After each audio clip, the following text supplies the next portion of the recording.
Hello friends, welcome back to our channel తాజా jobs info. Friends, ఆంధ్రప్రదేశ్లో high court నుంచి భారీగా ఉద్యోగాల భర్తీ కోసం అఫీషియల్గా నోటిఫికేషన్ రిలీజ్ చేశారు. క్లియర్గా చూసుకోవచ్చు, 300 రెగ్యులర్ ఉద్యోగాలని నోటిఫికేషన్లో భర్తీ చేయబోతున్నారు. 300 ప్రభుత్వ పర్మనెంట్ ఉద్యోగాలు అనమాట. సో క్లియర్గా చెక్ చేసుకోవచ్చు. తమ్నైల్లోనే ఇచ్చేసాను ఏ విధమైన ఉద్యోగాలను భర్తీ చేస్తున్నారు, ఎన్ని ఖాళీలను భర్తీ చేస్తున్నారు, తమ్నైల్లోనే మెన్షన్ చేశాను. సో ఇక భర్తీ చేసిన ఉద్యోగాలకు సంబంధించి 7th క్లాస్ లేదా 10th క్లాస్ లేదా ఇంటర్మీడియట్ ఫెయిల్ అయినా కానీ పర్వాలేదు, కొన్ని ఉద్యోగాలకు అప్లై చేసుకోవచ్చు. ఇక మరి కొన్ని ఉద్యోగాలను డిగ్రీ అర్హతతో మ్యాక్సిమంగా భర్తీ చేస్తారన్నమాట. ఆంధ్రప్రదేశ్లో ఉన్నటువంటి అన్ని జిల్లాల వారు కూడా ఈ ఉద్యోగాలకు అప్లై చేసుకోవచ్చు. ఆంధ్రప్రదేశ్తో పాటుగా తెలంగాణ వాళ్ళు కూడా అప్లై చేసుకోవచ్చు.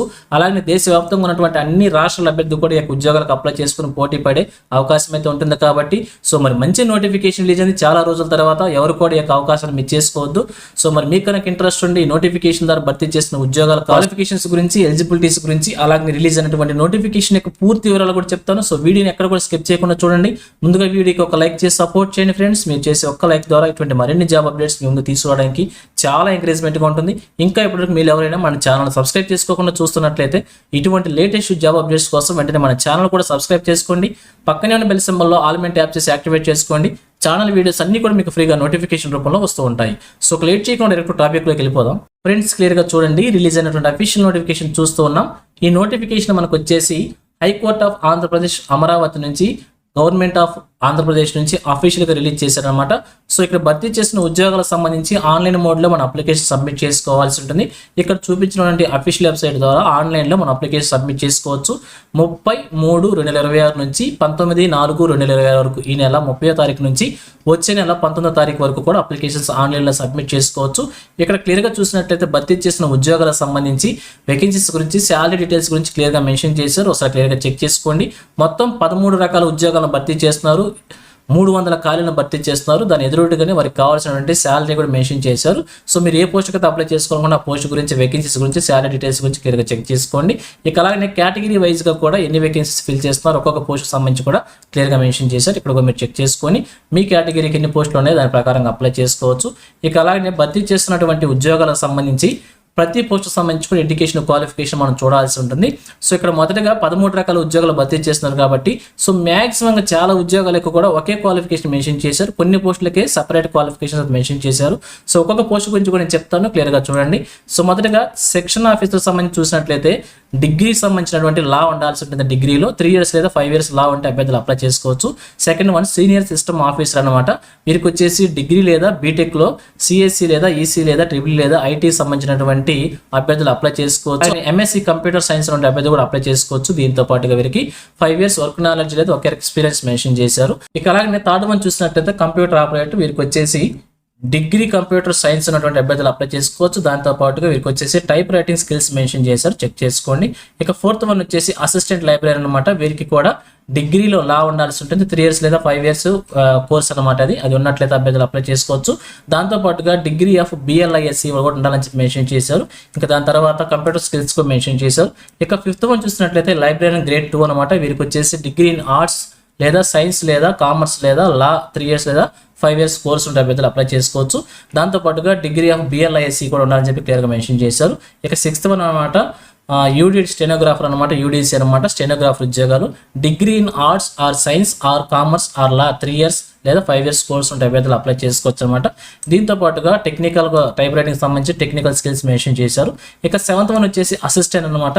డిగ్రీ ఇన్ ఆర్ట్స్ లేదా సైన్స్ లేదా కామర్స్ లేదా లాలో 3 years 5 years కోర్స్ ఉంటే అభ్యర్థులు అప్లై చేసుకోవచ్చు.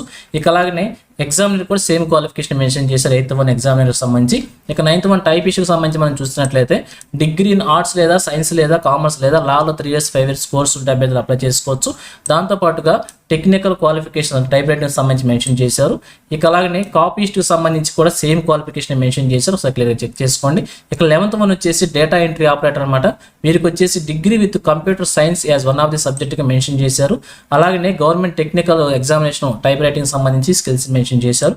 ఇక 12th వన్ స్టెనోగ్రాఫర్ అనమాట. డిగ్రీ ఇన్ ఆర్ట్స్ లేదా సైన్స్ లేదా కామర్స్ లేదా లా లేదా 3 years లేదా 5 years కోర్స్ ఉంటే అభ్యర్థులు అప్లై చేసుకోవచ్చు. వీరికి కూడా టైప్ రైటింగ్ సంబంధించి టెక్నికల్ క్వాలిఫికేషన్ మెన్షన్ చేశారు. ఇక last one 13th one office subordinate అనమాట. మినిమం ఎడ్యుకేషన్ 7th క్లాస్గా మెన్షన్ చేశారు, లేదంటే ఈక్వివలెంట్ క్వాలిఫికేషన్ అభ్యర్థులు అప్లై చేసుకోవచ్చు. సో 10th క్లాస్ తర్వాత పాస్ అయ్యండి, ఇంటర్మీడియట్ ఫెయిల్ అయినటువంటి అభ్యర్థులు కూడా అప్లై చేసుకోవచ్చు అనమాట. అయితే ఇంటర్మీడియట్ ఫెయిల్ అయితే మాత్రం అప్లై చేసుకోవాలి, హైయర్ క్వాలిఫికేషన్ ఉంటే మరలా ఎలిజిబుల్ కాదనమాట. ఈ యొక్క ఆఫీస్ అబార్నెట్కి మాత్రమే ఈ యొక్క క్వాలిఫికేషన్స్ మెన్షన్ చేశారు. కేవలం 7th క్లాస్ ఉన్న అప్లై చేసుకోవచ్చు, లేదంటే ఈక్వివలెంట్ అప్లై చేసుకోవచ్చు, లేదంటే ఇంటర్మీడియట్ ఫెయిల్ అయినటువంటి అభ్యర్థులు కూడా ఈలోపు క్వాలిఫికేషన్స్ ఉన్నా కూడా అప్లై చేసుకోవచ్చు అని చెప్పి క్లియర్గా మెన్షన్ చేశారు. ఇక అలాగే ఏజ్ లిమిట్ చూసినట్లయితే 18 సంవత్సరాల నుండి 42 సంవత్సరాల లోపు అభ్యర్థులు అప్లై చేసుకోవాలి. 1/1/2020 నాటికి ఏజ్ మనం క్యాలిక్యులేట్ చేసుకోవాల్సి ఉంటుంది. ఎస్సీ, ఎస్టీ, బీసీ, ఈడబ్ల్యూఎస్ క్యాండిడేట్స్కి 5 years, పీడబ్ల్యూడీ క్యాండిడేట్స్ 10 years చొప్పున ఏజ్ రిలాక్సేషన్ ప్రొవైడ్ చేశారు. సో ఈ విధంగా ఏజ్ మనం క్యాలిక్యులేట్ చేసుకొని మీకు ఎలిజిబిలిటీ ఉంటే అప్లై చేసుకోండి. ఇక అలాగే అప్లికేషన్తో పాటుగా ఆన్లైన్లో సబ్మిట్ చేసేటప్పుడు ఏమేమి డాక్యుమెంట్స్ మనం అప్లోడ్ చేసుకోవాలో క్లియర్గా మెన్షన్ చేశారు. సో ఒకసారి స్టెప్ బై స్టెప్ ప్రతి పాయింట్ కూడా చెక్ చేసుకోండి. మీకు ఎన్నిటికి ఎలిజిబిలిటీ ఉంటే అన్ని సర్టిఫికేట్స్ కూడా కంపల్సరీగా మనం ఆన్లైన్లో సబ్మిట్ చేసుకోవాల్సి ఉంటుంది. ఇక సెలక్షన్ ప్రొసీజర్ కనుక మనం చూసినట్లయితే కంప్యూటర్ బేస్డ్ ఎగ్జామినేషన్ అయితే కండక్ట్ చేస్తారన్నమాట. ప్రతి పోస్టుకు సంబంధించి కూడా కంప్యూటర్ బేస్డ్ ఎగ్జామినేషన్ ద్వారా అభ్యర్థులను సెలెక్ట్ చేయబోతున్నారు. ఇందులో కనబరిచిన మెరిట్ ఆధారంగా కొన్ని పోస్టులను భర్తీ చేస్తారు. మరి కొన్ని పోస్టులకు వచ్చేసి స్కిల్ టెస్ట్ కోసం ఎలిజిబిలిటీ అయితే ఉంటుందన్నమాట. స్కిల్ టెస్ట్ కోసం షార్ట్ లిస్ట్ చేస్తారు. సో మొదటిగా సెక్షన్ ఆఫీసర్ సంబంధించి డిగ్రీ క్వాలిఫికేషన్తో మెన్షన్ చేశారు. సో వీరికి వచ్చేసి general knowledge, mental ability, law, civil and criminal సంబంధించి మెన్షన్ చేశారు. ఇక డిగ్రీలో అలాగనే సెకండ్ వన్ చూసినట్లయితే senior system officer, computer operator, assistant library grade 2, UD stenographer, assistant and examiner, typist, copyist and data entry operator, stenographer, ఈ విధమైన ఉద్యోగాలన్నిటికీ కూడా డిగ్రీ క్వాలిఫికేషన్తో జనరల్ నాలెడ్జ్, మెంటల్ అబిలిటీ మీద ఎగ్జామినేషన్ అయితే ఉంటుంది. ఇక థర్డ్ వన్ ఆఫీస్ అబార్నెట్ 10th క్లాస్ క్వాలిఫికేషన్తో జనరల్ నాలెడ్జ్ అలాగే మెంటల్ అబిలిటీ మీద ఎగ్జామినేషన్ అయితే ఉంటుంది.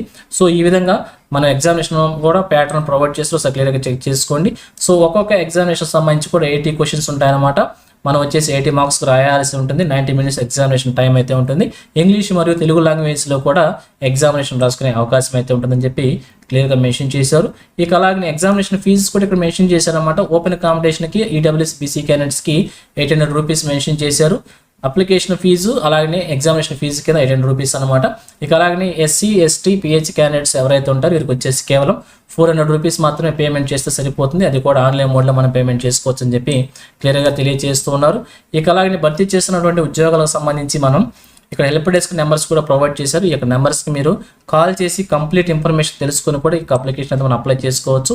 ఇక భర్తీ చేసిన ఉద్యోగాలకు సంబంధించి సిలబస్ కూడా ప్రొవైడ్ చేశారు.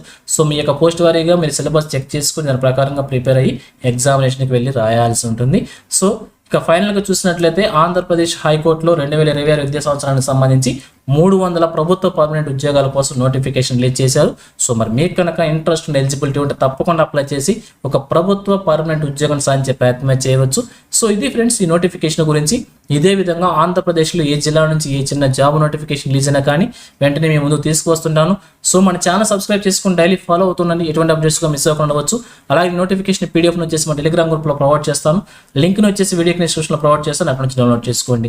సో ఇది ఫ్రెండ్స్ ఓవరాల్ వీడియో ఇన్ఫర్మేషన్ మీకు నచ్చిందని అనుకుంటున్నాను. మీకు ఎలా అనిపించిందో కింద కామెంట్ సెక్షన్ తెలియజేయండి. ఇంకా మీ ఫ్రెండ్స్కి, మీ ఫ్యామిలీ మెంబర్స్ అందరికీ కూడా షేర్ చేసి వారికి కూడా తెలియజేయండి. సో ఇన్ఫర్మేషన్ కనుక మీకు నచ్చినట్లయితే తప్పకుండా వచ్చి లైక్ చేయడం మాత్రం మర్చిపోవద్దు. Thank you friends for watching. మరొక లేటెస్ట్ వీడియో అయితే మీ ముందుకు వస్తాను. Have a nice.